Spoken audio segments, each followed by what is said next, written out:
Hi hello నమస్తే. ఇవాళ మనం సూర్య డైనాసిటీ గురించి మాట్లాడుకుందాం. సూర్య డైనాసిటీలో మెయిన్గా షేర్షా సూరి గురించి కూడా మాట్లాడుకోవాలి. కంప్లీట్ సూర్య డైనాసిటీ ఏంటి, ఆ మొఘల్ ఎంపైర్తో ఎలా ఫైట్ చేసింది, ఎన్ని బ్యాటిల్స్ పార్టిసిపేట్ చేసింది, వీళ్ళు మొఘల్ ఎంపైర్ని ఎలా డెవలప్ చేశారు, ఇవన్నీ కూడా మాట్లాడుకుందాం. Let us start. Surya dynasty founder ఎవరమ్మా? షేర్షా సూరి. ఓకే, అతని అసలు పేరు ఏంటంటే ఫరీద్ ఖాన్ అనమాట. ఫరీద్ ఖాన్కి 2 నేమ్స్ ఉంటాయమ్మా, షేర్షా సూరి అండ్ షేర్ ఖాన్. అసలు ఈ నేమ్స్ ఎలా వచ్చాయి, ఎవరికైనా ఐడియా ఉందా? ఓకే, ఇన్ డీటెయిల్ వెళ్ళినప్పుడు మాట్లాడుకుందాం. సో ఈ ఫరీద్ ఖాన్ అంట 1472లో బీహార్లో ఈయన బర్త్ జరిగిందంట. 1472 బీహార్. ఇతని ఫాదర్ వచ్చి హసన్ ఖాన్ హసన్ ఖాన్. ఈ బీహార్ కింగ్ ఉంటారు కదా జమీన్ ఖాన్ అని. సో జమీన్ ఖాన్ దగ్గర ఈ హసన్ ఖాన్ అనే పర్సన్ జాగీర్దార్గా పనిచేస్తారనమాట. అండ్ మెయిన్గా గుర్తుపెట్టుకోవాల్సింది ఏంటంటే, ఇండియాకి వచ్చిన ఫస్ట్ ఆఫ్ఘన్స్ ఎవరు అని అంటే లోదీస్. ఆల్రెడీ ఇది మాట్లాడుకున్నాం మనం, లోదీస్. ఓకే, మరి సెకండ్ ఆఫ్ఘన్స్ ఎవరు అంటే ఈ సూర్య డైనాసిటీ వాళ్ళు అనమాట. సో ఈ సూర్య డైనాసిటీ వాళ్ళు ఆఫ్ఘన్స్లో, అదే ఆఫ్ఘనిస్తాన్లో రోహి అనే ప్లేస్ ఉంటుంది. సో రోహి అనే ప్లేస్కి సంబంధించిన వాళ్ళు అనమాట. సో షేర్ ఖాన్కి ఫరీద్ ఖాన్ అనే పేరు ఎలా వచ్చిందో చూద్దాం. కాదు, ఫరీద్ ఖాన్కి షేర్ ఖాన్ అనే పేరు ఎలా వచ్చిందో చూద్దాం. యాక్చువల్గా ఈ షేర్ ఖాన్, ఈ ఫరీద్ ఖాన్ ఈ బాహర్ ఖాన్ దగ్గర వర్క్ చేసేవారు అనమాట. బాహర్ ఖాన్ ఎవరు అని అంటే అప్పట్లో బీహార్కి ఇండిపెండెంట్ రూలర్ అనమాట. ఇతని దగ్గర పనిచేస్తున్న టైంలో. సో ఆ టైంలో ఏమైంది ఒకసారి అని అంటే, ఈ ఫరీద్ ఖాన్ ఒక టైగర్ని ఇండిపెండెంట్గా ఎవరి సపోర్ట్ లేకుండా చంపేస్తాడనమాట. సో దాన్ని చూసి ఏమంటారు బాహర్ ఖాన్, ఆహా ఎంత టాలెంట్ ఉంది నీలో, ఎంత ధైర్యం ఉంది, షేర్ ఖాన్ హైతు అన్నట్టుగా మాట్లాడతారనమాట. సో అలా ఈ ఫరీద్ ఖాన్కి షేర్ ఖాన్ అనే టైటిల్ వచ్చింది. మరి షేర్ షా సూరి అనే టైటిల్ ఎలా వచ్చింది గెస్ట్ చేస్తూ ఉండండి. ఈ క్లాస్లోనే ఈ టాపిక్ వచ్చినప్పుడు చెప్తా. సో ఇది ఇలా ఉండగా ఈ ఫరీద్ ఖాన్ అనే పర్సన్ ఈ బీహార్ ససారాం అనే ప్లేస్లో ఉంటారనమాట. ఒకసారి వీళ్ళ స్టెప్ మదర్తో ఇతనికి గొడవలు అవుతాయి అనమాట. సో వీళ్ళిద్దరు రిలేషన్ అంత మంచిగా ఉండకపోవడం వల్ల ఈ షేర్ ఖాన్ ఏం చేస్తారంటే అక్కడి నుంచి వెళ్ళిపోతాడనమాట. వెళ్ళిపోయి మొఘల్ ఎంపైర్ దగ్గర టెంపరీ వర్కర్గా పనిచేస్తారనమాట. అప్పట్లో మొఘల్ ఎంపైర్ ఎవరు అని అంటే బాబర్ ఆర్మీలో టెంపరీగా వర్క్ చేస్తారనమాట. సో అప్పుడు క్లోజ్గా అబ్జర్వ్ చేస్తారు, అసలు వీళ్ళ మిలిటరీ టాక్టిక్స్ ఎలా ఉన్నాయి తెలుసుకుంటాడనమాట. ఎలా ఉండేదంతా కూడా, మిలిటరీ వే ఆఫ్ హ్యాండ్లింగ్ అనేది ఎలా ఉండేది అన్నీ కూడా తెలుసుకుంటాడు అనమాట డీటెయిల్గా. సో అప్పట్లో బ్యాటిల్ ఆఫ్ చందేరి అని ఒక వార్ జరిగింది కదా. సో అప్పుడు కూడా ఇతను ఆ వార్లో ఇంక్లూడ్ అయి ఉంటారనమాట ఈ ఫరీద్ ఖాన్ అనే పర్సన్. ఓకే, అప్పుడు లేటర్ ఏమవుతుందనంటే, ఇవన్నీ అబ్జర్వ్ చేశాక మళ్ళీ ఇతను బీహార్కి వెళ్ళిపోతాడనమాట. బీహార్కి వెళ్ళి ఇతని ఫాదర్ కోసమని, ఫాదర్ హసన్ ఖాన్ కదా, సో తన కోసమని బీహార్కి వెళ్తాడనమాట. బాహర్ ఖాన్ కొడుకుంటారు ఒక పర్సన్, జలాల్ ఖాన్ అని. ఇతనికి సపోర్ట్ చేయడానికని అక్కడే ఉంటాడనమాట. సో అప్పుడు ఏమవుతుందనంటే, ఈ బాహర్ ఖాన్ చనిపోవడం వల్ల ఈ షేర్ ఖాన్ ఉంటారు కదా, సో రూలర్గా అయిపోతారనమాట. ఇతని ప్రాక్టికల్ రూలర్గా, రిప్రజెంటేటివ్గా, బీహార్కి రిప్రజెంటేటివ్గా డిక్లేర్ అయిపోతారనమాట. ఎవరు? ఈ షేర్ ఖాన్ అనే పర్సన్. సో 1530, స్క్రీన్ క్లియర్గా ఉందా?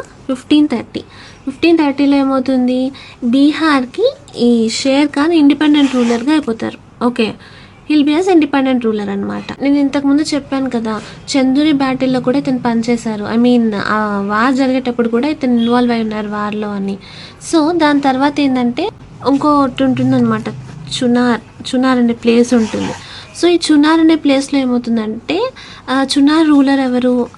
తాజ్ ఖాన్. అప్పటికి తాజ్ ఖాన్ అనే పర్సన్. సో ఈ తాజ్ ఖాన్ అనే పర్సన్ చనిపోతారనమాట. సో తను చనిపోతే ఏమవుతుంది, తనకు వైఫ్ ఉంటుంది, లార్డ్ మల్లికా అనే పర్సన్ ఉంటారనమాట. సో ఇతను చనిపోయాక ఈ షేర్ ఖాన్ ఈ లార్డ్ మల్లికా అనే పర్సన్ని మ్యారేజ్ చేసుకుంటారు. దానివల్ల ఏమవుతుంది, ఈ చెన్నూర్ ఈ ప్లేస్ మీద గ్రిప్ వస్తుంది షేర్ ఖాన్కి. సో గ్రిప్ రావడం వల్ల తన కంట్రోల్లోకి తీసుకొని రూల్ చేయడం స్టార్ట్ చేస్తారనమాట. ఆ తర్వాత 1533 దగ్గర ఏమవుతుంది అంటే, డిఫీటింగ్ ఆఫ్ బెంగాల్ కింగ్ అప్పట్లో నుస్రత్ షా, ఇతను రూలర్ అనమాట బెంగాల్కి. సో ఈ షేర్ ఖాన్ ఈ పర్సన్ డిఫీట్ చేసి ఓడించి బెంగాల్ మీద కూడా గ్రిప్ తీసుకుంటారనమాట. సో దాన్ని ఏమంటారంటే బ్యాటిల్ ఆఫ్ సూరజ్గాహ్. ఓకే, ఇలా అవుతూ ఉండగా 1539లో బ్యాటిల్ ఆఫ్ చౌసా జరుగుతుంది. చౌసా, బిలిగ్రామ్ లేదా కానూన్స్ అని అంటాం ఇంకొక బ్యాటిల్. సో ఈ బ్యాటిల్స్లో హుమాయూన్ని ఓడించి విన్ అవుతారనమాట ఈ షేర్ ఖాన్ అనే పర్సన్. ఇదంతా మనం ఆల్రెడీ హుమాయూన్ హిస్టరీలో తెలుసుకుందాం కదా, ఈ బ్యాటిల్స్ అన్నీ కూడా ఎలా ఓడించారు ఏంటి అనేది. సో అట్లా ఓడించి వీటిని కూడా ఆక్రమించుకొని షేర్ ఖాన్ తన గ్రిప్లో పెట్టుకుంటాడనమాట. సో కానూన్ బ్యాటిల్లో హుమాయూన్ ఓడించడం వల్ల ఢిల్లీ కూడా ఇతని చేతిలోకి వచ్చేస్తుంది అనమాట. ఆగ్రా, ఢిల్లీ ఇవన్నీ కూడా. ఓకే, అసలు ఎలా జరిగింది బ్యాటిల్స్ అనేవి కూడా ఇంట్రెస్టింగ్ అండ్ ఇంపార్టెంట్ కూడా. ఈ రెండు కూడా ఇంపార్టెంట్ మా ఒకసారి వెళ్ళి చెక్ చేయండి ఎవరికైనా డౌట్ ఉంటే. లేటర్ ఆన్ తను కాలింజర్ ఫోర్ట్ దగ్గర ఏంటంటే ఈ గన్ పౌడర్ యాక్సిడెంటల్గా గన్ పౌడర్ తన వైపు ఉండడం వల్ల ఎక్స్ప్లోషన్ జరగడం వల్ల అతను చనిపోతారనమాట, ఈ షేర్ ఖాన్ అనే పర్సన్. యాక్చువల్గా ఈ షేర్ ఖాన్ ఈ మొఘల్ సామ్రాజ్యం ఉంటుంది కదా ఈ ఇండియాలో, సో దాన్ని రూల్ చేయడానికి అరౌండ్ 5 years ఉంటారనమాట మా 1540 to 1545 కరెక్టా. సో ఈ 5 years రూల్ చేస్తారు అంతే. కానీ ఈ 5 yearsలో చాలా డెవలప్మెంట్ చేస్తారనమాట. సో ఇతను చనిపోయాక ఏంటంటే ఇతని సమాధి ఉంటుంది కదా, సమాధిని ఇండో ఇస్లామిక్ స్టైల్లో కడతారనమాట. ఎక్కడ కడతారు అని అంటే బీహార్లోనే ససారం ఉంటుంది కదా, ససారం మిడిల్ ఆఫ్ ఒక లేక్ ఉంటుంది అనమాట ససారంలో. సో అక్కడ ఇతని సమాధిని కట్టిస్తారనమాట. మరి షేర్ ఖాన్ చనిపోయారు కదా, సూర్య డైనాసిటీ అంతటితో ఇండియాలో ఎండ్ అయిపోయిందా అని అంటే కాదు. ఇతనికి ఒక సన్ ఉన్నారు, ఆయన పేరేంటి, జలాల్ ఖాన్. ఓకే, ఇతని తర్వాత జలాల్ ఖాన్ రూల్ చేస్తాడు 45 to 1553 వరకు. ఆ తర్వాత షేర్ ఖాన్ కొడుకు సికిందర్ షా సూరి. ఈ పర్సన్ షేర్ ఖాన్ కొడుకు జలాల్ కొడుకు, అంటే షేర్ ఖాన్ మనవడు. సో ఇతను 1555 AD వరకు రూల్ చేస్తారనమాట. 1555 ADలో బ్యాటిల్ ఆఫ్ సింధ్ జరుగుతుంది. మళ్ళీ మొఘల్ ఎంపైర్ హుమాయూన్ బ్యాక్ వచ్చేస్తారు ఇండియాకి. అదంతా మనం ఆల్రెడీ చదువుకున్నాం. ఓకే, ఇది వీళ్ళ హిస్టరీ. సో అసలు వీళ్ళ అడ్మినిస్ట్రేషన్ ఎలా ఉండేది అండ్ వీళ్ళు తీసుకొచ్చిన రూల్స్ ఏంటి, లైక్ సర్కార్ అని విలేజెస్గా మార్చడం కావచ్చు. అలాగే వీళ్ళు సెంట్రల్ డిపార్ట్మెంట్స్ 6 డిపార్ట్మెంట్స్గా డివైడ్ చేస్తారు. అవన్నీ ఏంటో చూద్దాం. సో అవన్నీ కూడా ఈ షేర్ ఖాన్ ఓన్లీ 5 yearsలో 40 to 45 ఆ 5 yearsలో చేస్తారనమాట. అన్నట్టు షేర్ ఖాన్కి షేర్ షా సూరి అనే పేరు ఎలా వచ్చిందని అడిగా కదా. సో యాక్చువల్గా ఏంటంటే ఈ ఢిల్లీ నుంచి తరిమి కొడతారు కదా ఈ హుమాయూన్ వాళ్ళని 1540లో. సో అలా తరిమి కొట్టినప్పుడు ఏమవుతుందనంటే ఇతను అంత పెద్ద కింగ్ని అంత స్ట్రాంగ్ అంటే అప్పట్లో మొఘల్ ఎంపైర్ కదా. సో అతన్ని బ్యాటిల్లో ఓడిస్తారు కదా. సో అలా ఓడించడం వల్ల ఇతను చాలా గ్రేట్ అని, సో ఇతనికి పేరు ఏం పెడతారంటే షేర్ షా, నువ్వు చాలా గ్రేట్ అన్నట్టుగా. షేర్ షా అంటే లయన్ అనమాట, అంటే లయన్ కింగ్ అనమాట. సో అలా ఓడించి ఈ మొఘల్ ఎంపైర్ తన చేతిలోకి తీసుకున్నారు అన్నట్టుగా తనకు ఆ పేరు వస్తుంది షేర్ షా అని. ఈ షేర్ షా ఢిల్లీని అరౌండ్ 5 years రూల్ చేస్తారనమాట. ఇండియాలో 5 years రూలింగ్ నడుస్తుంది షేర్ షాది.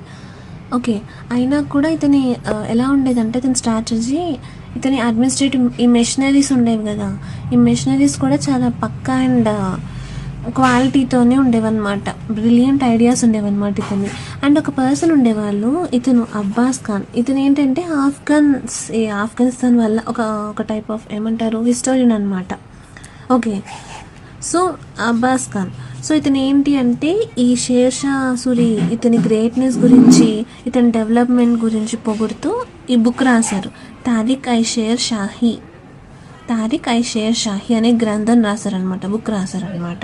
సో ఈ బుక్లో కూడా మెన్షన్ చేసి ఉంటుంది షేర్ షా గురించి, ఇతను ఎంత గొప్పవారు, ఇతని డెవలప్మెంట్ ఏంటి, ఎంత పవర్ఫుల్ అనేది. సో అండ్ ఆల్సో ఇతని రూలింగ్ ఎలా ఉండేది అని అంటే, ఇంతకుముందు మొఘల్ ఎంపైర్స్ ఎలా ఉండేవాళ్ళంటే వాళ్ళు హుమాయూన్ టైంలో మొత్తం కన్ఫ్యూజ్డ్ రూలింగ్ ఉండేదన్నమాట. మొత్తం కన్ఫ్యూజన్ లాగా ఉండేది. అండ్ ఆల్సో లైక్ ఎక్కడైనా ఇప్పుడు ఫర్ ఎగ్జాంపుల్ ఇప్పుడు టీచర్స్ మాట క్లాస్ లీడర్స్ ఉంటారు కదా. సో క్లాస్ లీడర్స్ మాట మిగిలిన పీపుల్ ఉంటారు. సో ఇక్కడ ఎలా ఉండేదంటే క్లాస్ లీడర్స్ మాట టీచర్స్ వినేవాళ్ళు అనమాట. ఓకే, అలా రివర్స్లో ఉండేదన్నమాట. సో అలా ఉండేసరికి అదంతా కన్ఫ్యూజన్గా మారిపోవడము, పవర్ అనేది కింగ్ చేతిలో ఉండకపోవడం అట్లా ఉండేది. సో ఇతను శేషా సూరి వచ్చాక ఏంటంటే అన్నీ సెట్ రైట్ చేస్తాడనమాట. సెట్ రైట్ చేసి ఒక ఏమంటారు స్ట్రిక్ట్ రూల్స్ తీసుకొస్తాడనమాట. ఓకే, అండ్ ఆల్సో ఇతను 47 ప్రొవైన్సెస్గా డివైడ్ చేస్తాడనమాట. అంటే 47 సర్కార్స్ని ఇతను స్ప్లిట్ చేస్తాడు పర్గానాస్గా, అంటే లైక్ డిస్ట్రిక్ట్స్గా. మనకి ఇప్పుడు అర్థమయ్యేలా చెప్పాలంటే డిస్ట్రిక్ట్స్గా, దాని నుంచి విలేజెస్గా స్ప్లిట్ చేస్తాడనమాట. లైక్ స్టేట్స్ నుంచి డిస్ట్రిక్ట్స్ నుంచి విలేజెస్ అట్లా. ఓకే, అండ్ ఆల్సో ఇతని పాలన ఎలా ఉండేదంటే ఈ అవినీతి ఉండకూడదు అనమాట. అవినీతి ఉండకుండా ఈ రిలీజియస్ ఏమంటారు ఈ ప్రాంతాల వారి తిరుగుబాటు ఇట్లాంటివి ఏమీ ఉండకుండా రూల్ చేసేవాళ్ళు అనమాట. లోకల్ అఫీషియల్స్ని ప్రతి 2 years కూడా ట్రాన్స్ఫర్ చేసేవాళ్ళు అనమాట. ఇలాంటివన్నీ రాకూడదు. లైక్ పార్షియాలిటీ చూపిస్తున్నారు ఈ ఆఫీసర్స్, అలా కాకుండా లేకపోతే ఎవరి కింద వాళ్ళు బెండ్ అయి ఉండకూడదు అని ప్రతి 2 yearsకి అందరినీ ట్రాన్స్ఫర్ చేస్తూ ఉండేవాళ్ళు అనమాట. ఓకే, సో ఇవి ఎలా డివైడ్ చేసేవాళ్ళంటే నేను టైటిల్స్ కూడా ఇచ్చేవారు ఇలా అనమాట. సో 47 ప్రొవిన్సెస్కి ఈ టైటిల్స్ ఉండేవన్నమాట. షిక్దార్ షిక్దారన్, మున్సఫ్ మున్సఫ్, ఓకే మున్సఫన్ అట్లా అనమాట. అంటే ఈ ఫస్ట్ ఏంటి దీని అర్థం ఏంటంటే ఎగ్జిక్యూటివ్ హెడ్స్ కావచ్చు, లా అండ్ ఆర్డర్ మెయింటైన్ చేయాలి ఎవరైనా సరే. ఆర్మీ కూడా దీని కిందకి వస్తుంది అనమాట, వాళ్ళందరికీ సంబంధించింది అనమాట. అండ్ సెకండ్ వచ్చి ఇది జ్యుడిషియల్ హెడ్ అనమాట. లైక్ సివిల్ కేసెస్ ఉంటాయి కదా అవి కానీ, ఇప్పుడు ప్రాపర్టీ రిలేటెడ్ కేసెస్ కానీ, ఆదాయం రెవెన్యూ రిలేటెడ్ కేసెస్ కానీ అవన్నీ కూడా ఇందులో ఉంటాయన్నమాట, దీని కిందకు వస్తాయన్నమాట. అట్లా మరి పర్గానాస్ లేదా తాలూకాస్ డిస్ట్రిక్ట్స్ ఏమైనా అనొచ్చు. సో దాని కిందకు వచ్చేవి ఏంటంటే ఇవి. సో షిక్దార్, మున్సిఫ్, కాజందర్ అట్లా. షిక్దార్ అంటే ఇతను లోకల్ పోలీస్ ఉంటారు కదా వాళ్ళు కావచ్చు, కొంతమంది ఈ security military officer related security వాళ్ళు కావచ్చు, అదంతా దీని కిందకు వస్తుంది. ఇదేమో civil judge, land revenue assessor, okay ఇవన్నీ దీని కిందకు వస్తుంది. ఇదేంటంటే పర్గానా ట్రెజరర్, అమౌంట్ ఉంటుంది కదా, అమౌంట్ రిలేటెడ్ అంతా కూడా లైక్ దేనికి ఎంత ఫండ్స్ కానీ అలా అనమాట. ఖజాందర్ దీని పేరు. ఓకే, నెక్స్ట్ విలేజెస్ వచ్చి దీని కిందకు వస్తామట. ముగదం, పట్వారి, చౌకీదల్, ఓకే గుమస్తా ఇట్లాంటివి అనమాట. సో ఇదేంటంటే విలేజ్ హెడ్ ఉంటారు కదా, సో వాళ్ళు పర్సనల్గా లోకల్గా ఏమైనా క్రైమ్స్ జరిగినా కూడా అట్లాంటివన్నీ కూడా లా అండ్ ఆర్డర్ లోకల్గా వీళ్ళు మాట్లాడవచ్చు అనమాట. సో వీళ్ళు డీల్ చేసుకోవచ్చు అట్లా. పట్వారీ అంటే కూడా మీ అందరికీ తెలిసిందే కదా, ల్యాండ్ రికార్డ్ కీపర్ అంటే ఇప్పుడు పట్టాదారు అంటాం కదా, పట్టాదారు, ఓకే అకౌంటెంట్ అట్లా అనమాట. సో అవన్నీ వీటి కిందకు వస్తాయి అన్నమాట. క్లియర్ కదా. సో ఇలా ఇవన్నీ కూడా వీళ్ళ లోకల్ అడ్మినిస్ట్రేషన్స్ని ఇలా డివైడ్ చేసేవారు అనమాట. అండ్ ఇక్కడ గవర్నమెంట్ డిపార్ట్మెంట్స్ ఎలా ఉండేవంటే సెంట్రల్ గవర్నమెంట్ డిపార్ట్మెంట్స్ ఇలా 6గా డివైడ్ చేసేవాళ్ళు అనమాట. దివానై, వజ్రత్, ఆరిస్, రసాలత్, ఇన్షా, క్వాజీ, బరీద్ అంటే ఇంకా అప్పటి వాళ్ళ లాంగ్వేజ్ నేమ్స్ ఇట్లానే ఉండేవి, మనకు కొంచెం అర్థమయ్యి కాకుండా ఉంటాయి కానీ ఓకే ఇట్లా 6గా డివైడ్ చేస్తుండేది అనమాట. సో ఒక్కొక్కటి ఏంటంటే వజారత్ అంటే ఫైనాన్షియల్ డిపార్ట్మెంట్ కిందకి వస్తుంది. ఇది ఇన్కమ్, ఎక్స్పెండిచర్ కావచ్చు, మిగతా మినిస్టర్స్ని సూపర్వైజ్ చేయడము అట్లాంటివి అనమాట. ఆరిస్ అంటే ఇది డిఫెన్స్ కిందకి వస్తుంది, ఇదేమో ఫైనాన్షియల్ డిపార్ట్మెంట్, ఇదేమో డిఫెన్స్ కిందకి వస్తుంది. సో ఓకే మిలిటరీ రిక్రూట్మెంట్స్కి కానీ, ట్రైనింగ్స్కి, ఇన్స్పెక్షన్కి, మళ్ళీ పేమెంట్స్, సోల్జర్స్ శాలరీస్కి ఇవన్నీ కూడా ఆరిసే దీని కిందకు వస్తుంది అనమాట. రసాలత్ అంటే ఫారిన్ అఫైర్స్ డిపార్ట్మెంట్ ఉంటుంది కదా, ఫారినర్స్ అంబాసిడర్స్ని కానీ అట్లా రిసీవ్ చేసుకోవడం, ఇంటర్నేషనల్ రిలేషన్స్ గురించి కానీ అవన్నీ కూడా వీళ్ళు హ్యాండిల్ చేస్తారనమాట. ఓకే డిప్లొమాటిక్ టైస్ అని ఇవన్నీ మేనేజ్ చేస్తారనమాట. డిప్లొమాటిక్ మేనేజ్మెంట్ అనేది ఉంటుంది. అండ్ ఇన్షా అని వచ్చేసి ఇది కమ్యూనికేషన్ రిలేటెడ్ డిపార్ట్మెంట్. మనకి సెక్రటేరియట్ ఉంది కదా, సో అది ఎలా కమ్యూనికేషన్స్ అనేవి జరుగుతాయా లేదా, మనకి ఇది కావాలని మనం ఇట్లా ఏమంటారు పేపర్ పెట్టడం, వాళ్ళది ఎంక్వైరీ చేయడం, అట్లా I mean some type of communications ఉంటాయి కదా, సో అట్లా కమ్యూనికేషన్ డిపార్ట్మెంట్ అనుకోవచ్చు అనమాట. ఇక్కడ వీళ్ళు ప్రకటనలు లాంటివి ఉంటాయి కదా, సో అవి కూడా ప్రకటనలు ఇవ్వడం కానీ అఫీషియల్ స్టేట్ రికార్డ్స్ అన్నీ కూడా వీళ్ళ దగ్గరే ఉంటాయి అన్నమాట. ఓకే, ఈ డిపార్ట్మెంట్ దగ్గరే ఉంటాయి అన్నమాట. అండ్ ఆల్సో కింగ్ ఇచ్చే ఆర్డర్స్ని కూడా వీళ్ళే ప్రజలకు అందించాల్సి ఉంటుంది అనమాట. ఇలా అన్నారు, ఇలా ఇది ఆర్డర్ ఉండింది, లేకపోతే ఇవాళ లైక్ మనకు అర్థమయ్యేలా చెప్పాలంటే ఫర్ సపోజ్ 144 సెక్షన్ ఇచ్చారనుకో, సో ఇవాళంతా 144 సెక్షన్ ఎవరు బయటికి రావద్దు అంటారు కదా, సో అది ఆర్డర్ ఎక్కడి నుంచి వస్తుంది, పైన head of the department head దగ్గర నుంచి వస్తుంది కదా, మెయిన్ పర్సన్ దగ్గర నుంచి కదా వచ్చేది, పిఎం దగ్గర నుంచి అట్లా. ఐ మీన్ ఈ వేలో చెప్తే అర్థమవుతుందని చెప్తున్నాను. సో అట్లాంటి ప్రకటనలు కావచ్చు, పాజిటివ్ అండ్ నెగిటివ్, అవన్నీ కూడా లీడర్ దగ్గర నుంచి, I mean head of the department king దగ్గర నుంచి వచ్చేవి కూడా ప్రజల దగ్గరికి అందిస్తూ ఉంటారనమాట ఇన్షా అనేవాళ్ళు. క్వాజీ దగ్గరికి వస్తే జ్యుడిషియల్ డిపార్ట్మెంట్ ఎలా ఉంటుందని అంటే లా అండ్ ఆర్డర్ గురించి కానొచ్చు, అన్నీ కూడా కంప్లీట్ జస్టిస్ అనేది జరగడం అవన్నీ కూడా క్వాజీ కిందకి వచ్చేస్తాయమ్మా. అండ్ ఆల్సో భారత్ అంటే భారత్ లేదా ముమాలిక్ అని అంటారు. ఏంటది? ముమాలిక్. ఓకే, 2 పేర్లు ఉన్నాయి, ఏదైనా చెప్పొచ్చు. సో ది ఇంటెలిజెన్స్ లేదా సీక్రెట్ సర్వీస్ డిపార్ట్మెంట్ అనమాట. ఇంటెలిజెన్స్ లైక్ గూఢాచారులు అంటాం కదా, స్టేట్ లెవెల్లో గూఢాచారులు కావచ్చు, ఇన్ఫార్మర్స్, ఇలా I mean and also official పోస్టులు, ఈ నెట్వర్క్స్ ఉంటాయి కదా, అఫీషియల్ నెట్వర్క్స్, అవన్నీ కూడా హ్యాండిల్ చేసేది ఇదనమాట. ఇంటెలిజెన్స్ బ్యూరో లాగా అనుకోండి. తెలుసు కదా, రా ఏజెంట్స్ ఉంటారు, వాళ్ళకి ఇన్ఫార్మర్స్ ఉంటారు, పోలీసులకి ఇన్ఫార్మర్స్ ఉంటారు. ఇలా ఇంపార్టెంట్ సమాచారం మొత్తం కూడా క్రిమినల్స్ పట్టుకోవడానికి కావచ్చు, ఎక్కడైనా ఏదైనా నెగిటివ్గా జరుగుతుంది లైక్ డ్రగ్స్ కావచ్చు, ఇలాంటివి నడుస్తున్నాయి అనుకో, ఇన్ఫార్మర్స్ని పెట్టి కనుక్కుంటారు, అలా ఉంటుంది కదా.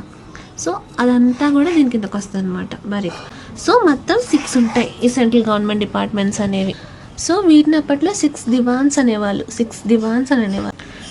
ఇంకా మనం ఈ 3 టాపిక్స్ మాట్లాడుకోవాలమ్మా. పోలీస్, కరెన్సీ, ఐ మీన్ ఈయన తీసుకొచ్చిన పోస్టల్ ఈ కరెన్సీస్ ఏంటి, గోల్డ్ కాయిన్, సిల్వర్, ఇవి తీసుకొస్తాడు కదా, సో ఆ డీటెయిల్స్ కావచ్చు, ఇన్ఫ్రాస్ట్రక్చర్, రోడ్లు వేయించేవాడు, మెయిన్ రోడ్స్ వేయించేవాడు, వాటన్నిటి గురించి, రెవెన్యూ, ల్యాండ్ రిఫార్మ్స్, ఇవన్నీ మాట్లాడుకోవాలి. సో ఈ వీడియో లెంత్ ఎక్కువలా ఉంది, నెక్స్ట్ వీడియోలో ఈ టాపిక్స్ డిస్కస్ చేసుకుందాం. క్లియర్? సో ఇంతవరకు మీకు అంతా అర్థమైందని అనుకుంటున్నాను. ఏమైనా డౌట్స్ ఉంటే కమెంట్ చేయండి. క్లాస్ హెల్ప్ఫుల్గా ఉందని అంటే ఎవరికైనా అవసరం అయితే వాళ్ళకి షేర్ చేయండి. నెక్స్ట్ క్లాస్లో మళ్ళీ కలుద్దాం. Stay tune to the channel for more details.